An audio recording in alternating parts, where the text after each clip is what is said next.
Hello guys, welcome back to online science hub YouTube channel. मैं हूं मुकेश और ये सेशन आपके लिए बहुत इंपॉर्टेंट होने वाली है, क्योंकि इस सेशन में हम वर्ग 10वीं के जीव विज्ञान के कुल 4 चैप्टर का सॉल्यूशन देखेंगे। ये 4 चैप्टर हैं: जैव प्रक्रम, नियंत्रण एवं समन्वय, जीव जनन कैसे करते हैं, अनुवांशिकता। तो इन 4 चैप्टर से जितने भी प्रश्न आपके बोर्ड परीक्षा में देखने को मिलेंगे, उन सभी प्रश्नों के सब्जेक्टिव हल देखेंगे हम। ये प्रश्न आपके परीक्षा में 2 अंक अथवा 5 अंक में पूछे जाएंगे। बढ़ते अपने सेशन के पहले प्रश्न की ओर। पहले प्रश्न से पहले आपको हम बता दें कि मात्र 45 मिनट में जिस तरह से हमने भौतिकी और रसायन को खत्म किया है, वैसे ही आज हम जीव विज्ञान को खत्म करेंगे। अगर आप हमारा पिछला जो वो 2 सेशन जो भौतिकी और रसायन से संबंधित है नहीं देखे हैं, तो हमारे चैनल के प्लेलिस्ट में जाके देख ले। और ऑब्जेक्टिव का अगर आप प्लेलिस्ट के जितने भी वीडियो है नहीं देखे हैं, तो उसमें भी जाके आप देख सकते हैं। बढ़ते अपने सेशन के पहले प्रश्न की ओर। पहला प्रश्न है हमारा, आप देख रहे होंगे अपने स्क्रीन पे। पहला प्रश्न है, स्वपोषी के लिए आवश्यक परिस्थिति कौन कौन सी है, उसके उत्पाद क्या है। अर्थात जितने भी जीव जो स्वपोषी हैं, या अर्थात जो स्वपोषी पोषण करते हैं, उनके लिए आवश्यक परिस्थिति आपको बताना है। तो इसके लिए उत्तर होगा गाइज, पृथ्वी पर केवल हरे पौधे स्वपोषी होते हैं जो अपना भोजन स्वयं बनाते हैं। इसके लिए कुछ परिस्थितियां की आवश्यकता पड़ती है, ठीक है। जैसे पर्याप्त मात्रा में जल जो जड़ें अवशोषित करती है, सूर्य का प्रकाश व ऊर्जा, और कार्बन डाइऑक्साइड गैस। तो गाइस, जितने भी स्वपोषी जीव हैं वो सिर्फ हैं हरे पौधे। हरे पौधे हैं, ये स्वपोषी होते हैं। और स्वपोषी के लिए मूलतः जरूरी है 3 चीज: जल जो उनके जड़ द्वारा अवशोषित किया जाता है, सूर्य का प्रकाश, और कार्बन डाइऑक्साइड यानी CO2 गैस। बढ़ते अपने दूसरे प्रश्न की ओर। दूसरा प्रश्न है हमारा कि वायवीय श्वसन और अवायवीय श्वसन। पहले आपको हम ये बता दें कि श्वसन 2 तरह के होते हैं। एक होता है वायवीय श्वसन और दूसरा होता है, 1 मिनट रुक जाइएगा, पहला होता है वायवीय श्वसन और दूसरा होता है अवायवीय श्वसन। देख रहे होंगे आप। तो आपको इन्हीं दोनों में अंतर या फिर परिभाषा देके आपको पूछ सकता है कि ये परिभाषा आपको बताना है या फिर इन दोनों में अंतर स्पष्ट करना है। तो पहला वायवीय श्वसन को हम एक्सप्लेन करते हैं गाइज। वायवीय श्वसन के बारे में आप देख रहे होंगे, इस बॉक्स में दिया गया है कि इस प्रक्रम में ऑक्सीजन ग्लूकोज को खंडित कर तथा जल तथा CO2 में खंडित कर देती है। अर्थात इस प्रक्रम में क्या होता है कि ऑक्सीजन जो है ग्लूकोज को खंडित कर देता है जल तथा CO2 में। ऑक्सीजन की पर्याप्त मात्रा में ग्लूकोज विश्लेषित होकर 3 कार्बन परमाणु परिरुवेट के 2 अणु निर्मित करता है। और अवायवीय श्वसन क्या होता है, तो इसका परिभाषा इस तरह से दिया गया है कि ऑक्सीजन की अनुपस्थिति में यीस्ट में किण्वन की क्रिया होती है तथा परूप इथेनॉल और CO2 का निर्माण होता है। और इसमें आगे क्या दिया गया है कि ऑक्सीजन की कमी में लैक्टिक अम्ल का निर्माण होता है, जिससे मांसपेशियों में कैंप बनता है। तो मूलतः अंतर हम इस तरह से समझते हैं कि वायवीय श्वसन होता है वो ऑक्सीजन की उपस्थिति में होता है, जबकि जो अवायवीय श्वसन है वो ऑक्सीजन की अनुपस्थिति में होता है। समझ गए, मूलतः यही अंतर था। और एक अंतर हम और गिना सकते हैं आपके सामने, क्या कि वायवीय श्वसन में जल तथा कार्बन डाइऑक्साइड का निर्माण होता है, जबकि अवायवीय श्वसन में इथेनॉल और कार्बन डाइऑक्साइड का निर्माण होता है। बढ़ते अपने सेशन के तीसरे प्रश्न की ओर। तीसरा प्रश्न हमारा बहुत इंपॉर्टेंट है, तो आप जरूर इसे अच्छे से याद कर लेंगे। प्रश्न ये है कि श्वसन के लिए ऑक्सीजन प्राप्त करने की दिशा में एक जलीय जीव की अपेक्षा स्थलीय जीव किस प्रकार लाभप्रद है। अर्थात श्वसन के लिए जो ऑक्सीजन होता है, ऑक्सीजन प्राप्त करने में जलीय जीव की अपेक्षा जो हम लोग स्थलीय जीव हैं वो कैसे लाभप्रद हैं। तो इसके लिए उत्तर होगा, वातावरण में ऑक्सीजन की पर्याप्त मात्रा पाई जाती है जो स्थलीय जीवों द्वारा आसानी से ली जाती है, परंतु जल में ऑक्सीजन की सूक्ष्म मात्रा होती है तथा वह जल में मिला होता है। अतः जलीय जीव इस मिले ऑक्सीजन को लेने में काफी गति से सांस लेते हैं तथा संघर्ष करते हैं। अर्थात इसका अर्थ यह है कि हम लोग जो स्थलीय जीव हैं, स्थलीय जीव कहने का अर्थ जो हम लोग स्थल पर रहते हैं, भूमि पर रहते हैं, और जलीय जीव वैसे जीव जो पानी में रहते हैं, तो उनको जो ऑक्सीजन लेने में दिक्कत होता है और हम लोग को दिक्कत नहीं होता है, हम लोग आसानी से ऑक्सीजन ले लेते हैं। बढ़ते अपने अगले प्रश्न की ओर। अगला प्रश्न हमारा आप देख रहे होंगे स्क्रीन पे, ये प्रश्न हमारा लगभग चौथा या 5वां होगा। प्रश्न ये है कि मनुष्य में ऑक्सीजन तथा कार्बन डाइऑक्साइड का परिवहन कैसे होता है। अर्थात हमारा जो शरीर है उसमें ऑक्सीजन O2 और कार्बन डाइऑक्साइड CO2 का परिवहन किस प्रकार से होता है, इसके बारे में आपको बताना है। इसके लिए जो हमारा उत्तर होगा, मनुष्यों में ऑक्सीजन तथा कार्बन डाइऑक्साइड के परिवहन को श्वसन कहते हैं। अर्थात इस इसके कहने का तात्पर्य यह है कि हमारे शरीर में ऑक्सीजन और कार्बन डाइऑक्साइड का परिवहन अर्थात एक जगह से दूसरे जगह ही होना श्वसन कहलाता है। अगर आपसे श्वसन का भी परिभाषा पूछ दे तो आप इस तरह से लिख सकते हैं, आगे इसमें दिया गया है, यह प्रक्रिया फेफड़ों द्वारा संपन्न की जाती है। फेफड़ों में सांस के द्वारा पहुंची गई वायु में से हीमोग्लोबिन ऑक्सीजन को ग्रहण करके शरीर के सभी कोशिकाओं तक पहुंचाता है। इस प्रकार ऑक्सीजन शरीर के प्रत्येक अंग तक पहुंचता है। इसी प्रकार CO2 जो हमारे शरीर में ग्लूकोज के खंडित होकर ऊर्जा में बदलने पर बनती है, यह CO2 रक्त के प्रवाह में आने पर उसके प्लाज्मा में घुल जाती है। यह CO2 प्लाज्मा के द्वारा पूरे शरीर से पुनः रक्त से वायु में चली जाती है, अंत में नस द्वारा बाहर कर दी जाती है। अर्थात जो ऑक्सीजन और कार्बन डाइऑक्साइड का परिवहन हमारे शरीर में होता है, इसी को हम लोग श्वसन कहते हैं और श्वसन मूलतः फेफड़ों द्वारा संपन्न किया जाता है। बढ़ते अपने अगले प्रश्न की ओर। अगला प्रश्न है हमारा गाइज कि जाइलम और फ्लोएम में अंतर बताना है। हम आपको ये बता दें कि जाइलम और फ्लोएम ये ऊतक के दो प्रकार हैं, ठीक है। तो आपको इसमें अंतर बताना है कि इन दोनों में अंतर क्या है। तो गाइज सबसे पहले हम जाइलम के बारे में जानेंगे, फिर फ्लोएम के बारे में जानेंगे। तो इसमें दिया गया जाइलम द्वारा पदार्थों का वहन। पहला, इसमें जल एवं खनिज लवण केवल ऊपर मुखी दिशा में संवाहित होते हैं। दूसरा, इसमें जल तथा लवण का संवहन दाब और वाष्पोत्सर्जन द्वारा होता है। अर्थात जाइलम जल का परिवहन करता है और यह ऊपर की ओर करता है। पेड़ में जो जल का परिवहन उसके जड़ से ऊपर की ओर होता है, वो जाइलम के द्वारा किया जाता है। और फ्लोएम के बारे में दिया गया है, इसमें भोजन एमिनो अम्ल का संवहन दोनों दिशाओं में ऊपरी मुखी और अधिमुखी होता है। इसमें ATP ऊर्जा का प्रयोग होता है। अर्थात इसके बारे में यह दिया गया है कि जो फ्लोएम होता है वो भोजन और एमिनो अम्ल का परिवहन करता है और ये ऊपर और नीचे दोनों दिशा में काम करता है।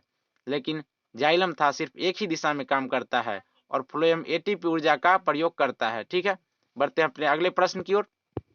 अगला प्रश्न बढ़ने से पहले हम आपसे एक आग्रह करेंगे कि हमारा जो चैनल है ऑनलाइन साइंस हब, इसको कृपया सब्सक्राइब जरूर कर दे तथा बगल में जो बेल आइकन का बटन होगा उसे दबा दे, ताकि जब भी आपके लिए हम नए वीडियो लाए तो आप तक एक नोटिफिकेशन का बेल पहुंच जाए। गाइज इस प्रश्न यह है कि हमारे अमाशय में अम्ल की भूमिका क्या है। हमारे पेट के अंदर जो अमाशय होता है उसमें एसिड अम्ल की भूमिका क्या है, इसके बारे में बताना है। तो इसके लिए हमारा जो उत्तर होगा, हमारे अमाशय में हाइड्रोक्लोरिक अम्ल उपस्थित रहता है। ये हम ऑब्जेक्टिव सेशन में बता चुके हैं कि हमारे पेट में हाइड्रोक्लोरिक अम्ल HCl उपस्थित रहता है। यह अम्ल अमाशय में अम्लीय माध्यम का निर्माण करता है। इसी की मदद से एंजाइम अपना कार्य करता है। HCl अम्ल हमारे भोजन में उपस्थित रोगाणुओं को नष्ट कर देता है। HCl अम्ल अमाशय में भोजन को पचाने में सहायता करता है। अर्थात हमारे पेट में जो हाइड्रोक्लोरिक अम्ल HCl बनते हैं वो हमारे भोजन को पचाने में बहुत ही सहायक करते हैं तथा एंजाइम में मदद करते हैं, ठीक है। बढ़ते अपने अगले प्रश्न की ओर। अगला प्रश्न हमारा इसी स्क्रीन पे है और प्रश्न यह है कि पाचन एंजाइमों का मुख्य कार्य क्या है। पाचन एंजाइम या फिर पाचक एंजाइम है, उनका क्या कार्य है हमारे शरीर में। इसके लिए गाइस जो हमारा सही उत्तर होगा, ये उत्तर है पाचन एंजाइम जटिल भोजन को सरल, सूक्ष्म और लाभप्रद पदार्थ में बदलता है। इस प्रकार से सरल पदार्थ छोटी आंत द्वारा अवशोषित कर लिए जाते हैं। अर्थात कहने का हमारा तात्पर्य यह है कि पाचन एंजाइम जो है हमारा जटिल भोजन, जो हम भोजन करते हैं जो जटिल होता है, उसको सरल तथा छोटे छोटे भागों में बांटता है, जिससे हम आसानी से हमारी छोटी आंत उस भोजन को अवशोषित कर लेती है। बढ़ते अपने अगले प्रश्न की ओर। अगला प्रश्न है हमारा गाइज कि समजात तथा समरूप अंग का उदाहरण देकर समझाइए। देखिए अंग दो तरह के होते हैं, एक होते हैं समजात अंग और दूसरा होता है समरूप अंग। तो इसमें दिया गया है कि इसका आपको उदाहरण देकर इसको समझाना है, ठीक है। इसके लिए हमारा जो उत्तर होगा, ये उत्तर होगा वे अंग जो आधारभूत संरचना में एक समान होते हैं परंतु भिन्न भिन्न कार्य करते हैं, समजात अंग कहलाते हैं। जैसे पक्षी, जल स्थचर, अन्य के 4 पैर होते हैं परंतु इसके सबके कार्य भिन्न भिन्न हैं। अर्थात समजात अंग कहने का मेरा तात्पर्य यह है कि वैसे अंग जो देखने में एक ही तरह के लगते हैं पर उनका काम अलग अलग होता है, इसे कहते हैं समजात अंग। ठीक इसके विपरीत वे अंग जिनकी आधारभूत संरचना एक समान नहीं होती परंतु भिन्न भिन्न जीवों में एक ही समान कार्य करते हैं, समरूप अंग कहलाते हैं। उदाहरण चमगादड़ व पक्षी के पंख। मेरे कहने का अर्थ यह है कि समरूप अंग वैसे अंग को कहते हैं जो देखने में एक तरह के तो नहीं होते हैं, लेकिन मतलब देखने में तो एक तरह के नहीं होते हैं फिर काम एक ही तरह के करते हैं। जैसे चमगादड़ और पक्षी के पंख, तो ये हो जाएंगे समरूप अंग, यानी एक ही तरह के काम करने वाले। आगे दिया गया है चमगादड़ के पंख दीर्घित अंगुली के बीच की त्वचा के फैलने से, परंतु पक्षी पूरी अग्रबाहु की त्वचा से फैलने से बनती है। बढ़ते अपने अगले प्रश्न की ओर। अगला प्रश्न गाइज हमारा ये है कि ये भी इसी चैप्टर से प्रश्न है कि क्या तितली और चमगादड़ के पंखों को समजात अंग कहा जाएगा, क्यों अथवा क्यों नहीं। अगर कहा गया है तो क्यों कहा गया, अगर नहीं कहा गया है तो क्यों नहीं कहा गया। अर्थात तितली और चमगादड़ को जो पंख हैं, यानी तितली और चमगादड़ के जो पंख हैं उनको समजात अंग कह सकते हैं या नहीं, उसका रीजन भी हमको देना है। तो गाइज इसके लिए हमारा जो उत्तर होगा नहीं, अर्थात तितली और चमगादड़ को पंख है, अर्थात जो तितली और चमगादड़ के जो पंख है उसको समजात अंग हम लोग नहीं कह सकते हैं। क्यों नहीं कह सकते, वे समजात अंग नहीं समरूप अंग है। तितली और चमगादड़ के पंखों की संरचना अलग अलग होती है, जो उत्पत्ति मर भी एक समान नहीं है। तितली के पंख आगे दिया गया है कि तितली के पंख में हड्डियां नहीं होती, जबकि चमगादड़ के पंख में हड्डियां होती है। समजात अंग है, ये समजात अंग नहीं है बल्कि समरूप अंग है। बताए थे हम पिछले प्रश्न में कि समरूप अंग वैसे अंग को कहते हैं जो देखने में एक समान तो नहीं होते पर काम एक ही तरह के करते हैं। अर्थात तितली और चमगादड़ के दोनों के पंख जो होते हैं ये उड़ने का ही काम करते हैं, परंतु ये एक जैसे नहीं होते हैं, इसलिए ये समजात अंग नहीं होकर समरूप अंग है। बढ़ते अपने अगले प्रश्न की ओर। अगला प्रश्न हमारा गाइज आप जरूर ध्यान से देखेंगे, और ये प्रश्न हमारा ऑब्जेक्टिव सेशन में हो चुका है। अगर हमारा आप ऑब्जेक्टिव सेशन जो कुल 20 सेशन हो चुका है साइंस और सोशल साइंस का नहीं देखे हैं तो जरूर जाके प्लेलिस्ट में देख ले, वो आपको एग्जाम में 100% अंक दिलाने में मदद करेगा। प्रश्न ये है कि मेंडल ने अपने प्रयोगों के लिए किस पौधे को चुना। मेंडल एक जो वैज्ञानिक थे, वे एक प्रयोग किए थे, उस प्रयोग में उन्होंने किस प्रकार के पौधे का चयन किया था। तो ये इसके लिए उत्तर होगा मटर के पौधों पर उन्होंने चयन किया था। मटर के पौधों पर उन्होंने चयन करके उन्होंने इस पे प्रयोग किया था। अगला प्रश्न है कि जीन क्या है। आप सुनते होंगे जीन जीन, तो इसमें प्रश्न ये है कि जीन क्या है। तो जीन के लिए हमारा जो परिभाषा होगा, जीन वह सूक्ष्म अनुवांशिक इकाई है जो गुणसूत्रों में उपस्थित डीएनए का एक भाग होता है तथा लक्षण को एक पीढ़ी से दूसरी पीढ़ी में स्थानांतरित करता है। अर्थात हमारा कहने का तात्पर्य यह है कि जीन एक अनुवांशिक इकाई है, सबसे छोटी अनुवांशिक इकाई है जो एक पीढ़ी से दूसरी पीढ़ी में हमारे लक्षण को स्थानांतरित करता है। अर्थात हमारे पूर्वज, हमारे माता पिता का जो गुण होता है वो मतलब माता पिता का गुण पुत्रों में या फिर पुत्रियों में स्थानांतरित करने वाला ही जीन कहलाता है। बढ़ते अपने अगले प्रश्न की ओर। अगला प्रश्न है हमारा गाइज परागकण, परागन और निषेचन ये दो क्रिया जो है इसमें अंतर स्पष्ट करना है। ये भी प्रश्न 5 अंक में पूछे जाते हैं कि परागन और निषेचन में क्या अंतर है, आपको अंतर स्पष्ट करना है। तो इसके लिए उत्तर होगा परागन होता है परागन से परागकणों का वर्तिकाग्र तक परिवहन परागन क्रिया कहलाता है। यानी परागकण से परागकणों का वर्तिकाग्र तक पहुंचने की क्रिया परिवहन अर्थात जो परागकण क्रिया कहलाती है, इसमें कोशिकाएं संगलित नहीं होती। इस क्रिया को पूर्ण करने के लिए प्रायः वाहकों का इंतजार करना पड़ता है। जबकि निषेचन में पहला पॉइंट है कि नर व मादा युग्मों का संयोजन निषेचन कहलाता है। इसमें नर व मादा कोशिकाएं संलग्नित होती है, यह क्रिया समव्य होती है। बढ़ते अपने अगले प्रश्न की ओर। अगला प्रश्न है हमारा गाइज, अगला प्रश्न बहुत ही इंपॉर्टेंट है और प्रश्न यह है कि एक जीव में नियंत्रण एवं समन्वय के तंत्र की क्या आवश्यकता है। अर्थात कोई भी जीव है उसमें नियंत्रण एवं समन्वय कंट्रोलर का क्या आवश्यकता पड़ता है। इसके लिए उत्तर होगा यदि जीव में नियंत्रण एवं समन्वय का तंत्र न हो तो कोशिकाएं जीव की इच्छा अनुसार कार्य नहीं करेगी, अतः इन पर नियंत्रण अति आवश्यक है। बहुकोशिकीय जीवों में सामान्य क्रियाओं के लिए यह प्रभावशाली है। इसके कहने का अर्थ यह है कि अगर जीव में नियंत्रण एवं समन्वय तंत्र यानी कंट्रोलर जो तंत्र है, सिस्टम है, वो नहीं होगा तो जितने भी कोशिका है अपने अपनी मन से काम करने लगेगी, फिर शरीर का एक भी काम सही से नहीं हो पाएगा। इसलिए जीव में नियंत्रण एवं समन्वय तंत्र अति आवश्यक है। बढ़ते अपने अगले प्रश्न की ओर। अगला प्रश्न है हमारा गाइज जीवाश्म क्या है।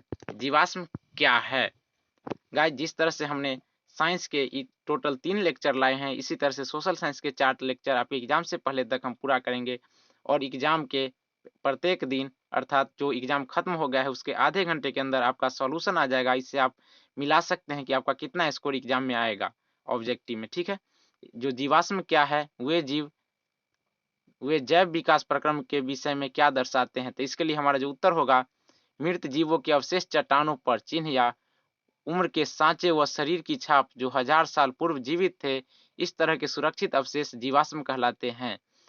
ये जीवाश्म हमें जैव विकास प्रक्रम के बारे में कई बातें बताते हैं, जैसे कौन से जीवाश्म नवीन हैं, कौन से पुराने, कौन सी स्पीशीज विलुप्त हुई है। ये जीवाश्म विकास विभिन्न रूपों तथा वर्गों का भी वर्णन करते हुए गुणों का भी ज्ञात कर सकते हैं।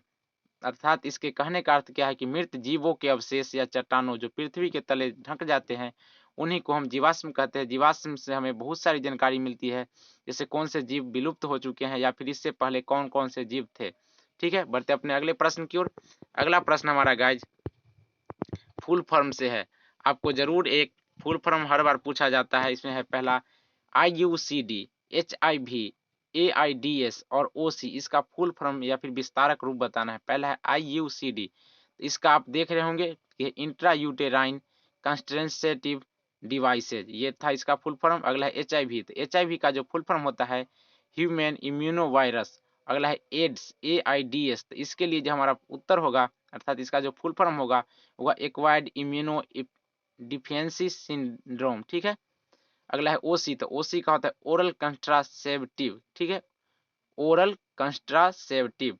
तो आप इन चार फुल फॉर्म को याद कर लेंगे, इनमें से कोई एक प्रश्न जरूर ही आ जाएगा। हो सकता है कि चारों के चारों कहीं ना आपके एग्जाम में देखा जाए। बढ़ते अपने अगले प्रश्न की ओर। अगला प्रश्न हमारा कि मानव में नर तथा मादा में जननांग क्या है, प्रत्येक का कार्य लिखे। अर्थात जो मानव में नर और मादा जननांग है, इनका क्या कार्य है ये आपको बताना है। इसके लिए उत्तर है मानव में नर जननांग का नाम वृषण है और मादा जननांग का नाम अंडाशय है। अर्थात जो नर जननांग होता है यानी जनन का जो अंग होता है उसको वृषण बोलते हैं और मादा जनन का अंग होता है उसको हम लोग अंडाशय बोलते हैं। आगे दिया गया है कि वृषण का कार्य शुक्राणु उत्पन्न करना और नर हार्मोन टेस्टोस्टेरोन का स्राव करना है, जबकि अंडाशय का कार्य अंडाणु उत्पन्न करना और मादा हार्मोन एस्ट्रोजन और प्रोस्टोजन का स्राव करना है। ठीक है, आप समझ गए होंगे। बढ़ते अपने अगले प्रश्न की ओर। अगला प्रश्न हमारा गाइज आप देख रहे होंगे कि आ रहा है अगला प्रश्न। अगला प्रश्न लगभग 15वां या 16वां हो जाएगा। प्रश्न ये है कि वे कौन से कारक हैं जो नए स्पीशीज के उद्भव में सहायक है। अर्थात कोई नए जीव जंतु के जन्म में कौन कौन से कारक सहायक हैं। तो इसके लिए हमारा जो उत्तर होगा, ये उत्तर कारक जो नवीन स्पीशीज के जन्म में सहायक हैं वो निम्नलिखित हैं। पहला है शारीरिक लक्षणों में परिवर्तन, दूसरा गुणसूत्रों की संख्या में परिवर्तन, तीसरा विभिन्नताएं जिसमें जनन की क्षमता न हो, और चौथा अनुवांशिक विचलन या प्राकृतिक वरण। अर्थात इन जो चार कारण दिए गए हैं ये दर्शाते हैं कि नए स्पीशीज के उद्भव लगभग हो सकते हैं। बढ़ते अपने अगले प्रश्न की ओर। अगला प्रश्न हमारा गाइज ये है कि वायवीय और अवायवीय श्वसन में अंतर क्या है, कुछ जीवों के नाम लिखिए। तो गाइज ये प्रश्न हमारा रिपीट हो चुका है थोड़ा सा। इसमें दिया गया ये है कि थोड़ा सा परिभाषा अर्थात अपनी भाषा को बदल के आया है। तो आप जरूर पिछला अगर हमारा पीछे जितने भी हम पढ़ाए उसको ध्यान से समझे होंगे तो इस प्रश्न का उत्तर आप अच्छे से दे सकते हैं। प्रश्न था कि वायवीय और अवायवीय श्वसन में क्या अंतर है। तो पहले हम बताते हैं वायवीय श्वसन, फिर बताएंगे अवायवीय श्वसन। तो वायवीय श्वसन में दिया गया है कि यह वायु की उपस्थिति में होता है, दूसरा ग्लूकोज पूर्णतः विखंडित होता है, और तीसरा इसमें अंतिम उत्पाद CO2 जल तथा ऊर्जा है, और चौथा इसका उदाहरण है सभी उभय जीवधारी, सभी उच्च जीवधारी ये क्या करते हैं, वायवीय श्वसन करते हैं। इसी कड़ी में हम देखते हैं अवायवीय श्वसन। तो अवायवीय श्वसन के टर्म में भी हमको चार पद दिए गए हैं, और अवायवीय श्वसन के बारे में लिखा गया है कि यह वायु की अनुपस्थिति में होता है। अर्थात ये जो श्वसन होता है इसमें वायु की अनुपस्थिति होती है। दूसरा है ग्लूकोज का आंशिक विखंडित होता है, तीसरा इसका अंतिम उत्पाद इथाइल अल्कोहल और CO2 होता है, और इसके उदाहरण है ईस्ट और फीता कृमि। ठीक है, फीता कृमि। बढ़ते अपने अगले प्रश्न की ओर। हम अंतर देख लिए वायवीय और अवायवीय श्वसन में। अगला प्रश्न हमारा गाइज स्क्रीन पे आ रहा है, और हमारा जो PDF है जीव विज्ञान का बनेगा हलवा। क्या जीव विज्ञान का बनेगा हलवा। तो ये प्रश्न है कि दोहरा निषेचन क्या है, यानी आपको बताना है कि दोहरा निषेचन क्या होता है। हम लोग दोहरा निषेचन से क्या समझते हैं, अर्थात दोहरा निषेचन का आपको परिभाषा बताना है। तो इसके लिए उत्तर होगा हमारा पुष्पीय पादप में संलयन क्रिया में 3 केंद्रक होते हैं, एक युग्मक, 2 ध्रुवीय केंद्रक। अतः प्रत्येक भ्रूणकोश में 2 संलयन, युग्मक संलयन तथा त्रिसंलयन होने की क्रिया को दोहरा निषेचन कहते हैं। समझ गए होंगे आप दोहरा निषेचन। बढ़ते अपने अगले प्रश्न की ओर। अगला प्रश्न है हमारा गाइज कि द्विखंडन और विखंडन, ठीक है। द्विखंडन और विखंडन में आपको अंतर स्पष्ट करना है। ये भी प्रश्न लगभग 2-3 बार आ चुका है। तो इस प्रश्न के लिए हमारा गाइस जो सही उत्तर होगा, ये उत्तर है इस प्रकार, ठीक है। पहला है अंतर कि इसमें जीव की कोशिकाएं 2 भागों में विभाजित हो जाती है, जबकि बहुविखंडन में जीव की कोशिकाएं अनेक भागों में विभाजित हो जाती है। आप नाम से ही समझ सकते हैं या फिर थोड़ा कॉमन सेंस लगाएंगे तो द्विखंडन अर्थात 2 में खंडन और बहुखंडन मतलब बहुत सारों में खंडन। तो जीव की कोशिकाएं जब 2 भागों में विखंडित होगी उसको द्विखंडन कहेंगे। जब 2 से अधिक भागों में विखंडित होगी तो इसको हम लोग बहुविखंडन कहेंगे, ठीक है। और दूसरा अंतर है द्विखंडन में कोशिकाएं कुछ जीवों जैसे अमीबा में कोशिका का विभाजन किसी भी तल से हो सकता है, जबकि लिस्मेनिया जैसे जीवों में कोशिका विभाजन एक निर्धारित तल से होता है। और आगे दिया गया है कि दूसरा जो बहुविखंडन का पॉइंट है, बहुविखंडन में जीव अनेक संतति कोशिकाओं में विभाजित हो जाते हैं जैसे प्लाज्मोडियम। बढ़ते अपने अगले प्रश्न की ओर। अगला प्रश्न से जाने से पहले अगर आपको हमारा वीडियो अच्छा लगा हो तो कृपया लाइक कर देना तथा अपने दोस्तों के साथ शेयर करना ताकि वे भी अपनी एग्जाम की तैयारी अच्छे से कर सके।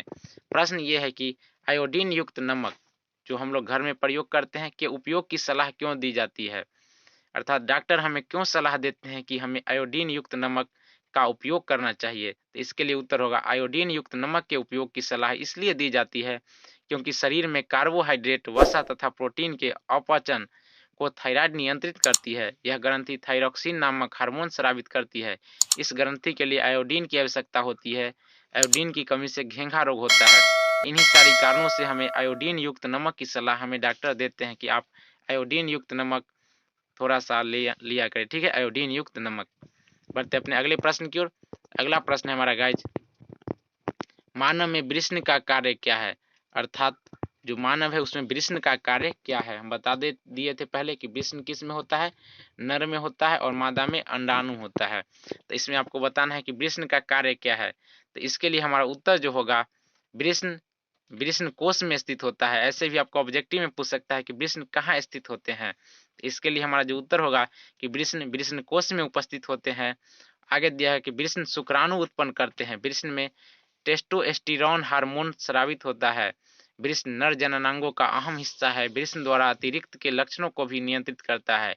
वृषण द्वारा स्रावित हार्मोन शुक्राणु को पोषण प्रदान करते हैं। इसके अतिरिक्त ये स्राव ही शुक्राणुओं के मादा स्थानांतरण में सहायता होते हैं। तो इस तरह से वृषण के कार्य लगभग 6-7 कार्य दिए गए थे। इसमें मेन इंपॉर्टेंट है कि वृषण वृषण कोश में स्थित होता है और यह नर जननांग का अहम हिस्सा है। बढ़ते अपने अगले प्रश्न की ओर। अगला प्रश्न हमारा गाइज कि पादप हार्मोन क्या है, यानी आपको बताना है कि पादप हार्मोन क्या है, इसका परिभाषा बताना है। ये प्रश्न 2 अंक में कई बार पूछे जा चुके हैं। अगर आप क्वेश्चन बैंक को सॉल्व करते होंगे तो इसमें आपको देखने को मिलेगा। तो इसके लिए उत्तर होगा पादप अपने विभिन्न भागों से कुछ महत्वपूर्ण रासायनिक स्रावित करते हैं जो पादप की वृद्धि तथा अन्य क्रियाओं को नियंत्रित करते हैं, जिन्हें पादप हार्मोन कहते हैं। अर्थात पादप जो पेड़ पौधे होते हैं उनके विभिन्न भागों से एक रसायन निकलती है और ये रसायन जो होती है इसी को हम लोग पादप हार्मोन कहते हैं और इसका मुख्य कार्य होता है उनकी कार्य क्रिया विधि जो होती है पेड़ पौधा का उसको नियंत्रित करना तथा उनके विकास में सहायता करना। बढ़ते अपने अगले प्रश्न की ओर। अगला प्रश्न है गाइज कि डीएनए जिसका हम फुल फॉर्म पहले बता चुके हैं। डीएनए प्रतिकृति का प्रजनन में क्या महत्व है, यानी प्रजनन जनन में उसका क्या महत्व है, इसके बारे में हम लोग को बताना है। तो इसके लिए उत्तर होगा जनन की मूल घटना डीएनए की प्रतिकृति बनाना है। डीएनए की प्रतिकृति बनाने के लिए कोशिकाएं विभिन्न रासायनिक क्रियाओं का उपयोग करती है। जनन कोशिकाओं में इस प्रकार डीएनए की 2 प्रतिक्रियाएं बनती है। जनन के दौरान डीएनए प्रतिकृति का जीव की शारीरिक संरचना में डिजाइन के लिए अत्यंत महत्वपूर्ण है, जो जीवों के विशिष्ट स्थान में रहने के योग्य बनती है। अर्थात डीएनए जो होता है हमारे शरीर की ढांचा या फिर जो शरीर का संरचना है ये किस प्रकार से हो इसमें यह अपनी अहम भूमिका निभाती है। तो बढ़ते अपने अगले प्रश्न की ओर। अगला प्रश्न हमारा गाइज है कि बाघों की संख्या में कमी आनुवंशिकता के दृष्टिकोण से चिंता का विषय क्यों है। अर्थात हमारे शरीर में जो टाइगर रिजर्व अभियान चलाया जा रहा है ये चलाया जा रहा है इस कारण से कि इसकी संख्या में कमी नहीं हो, लेकिन लगातार कमी हो रहा है। तो इसकी कमी होने का विषय जो चिंता बन गया है ये क्यों बन गया है, इसके लिए हमको उत्तर देना है। इसके लिए हमारा जो उत्तर होगा पर्यावरण के अनुसार यदि कोई व्यक्ति अपने अंदर बदलाव उत्पन्न करता है तभी वह जीवित रह पाता है। अर्थात जब तक हमारे जीवन में कुछ चेंजिंग नहीं आएंगे तब तक हम लोग जीवित नहीं रह सकते हैं। निरंतर मतलब चेंज ही, निरंतर हमारे जीवन में चेंजिंग ही हमारा जीवित रहने का प्रमुख लक्षण है।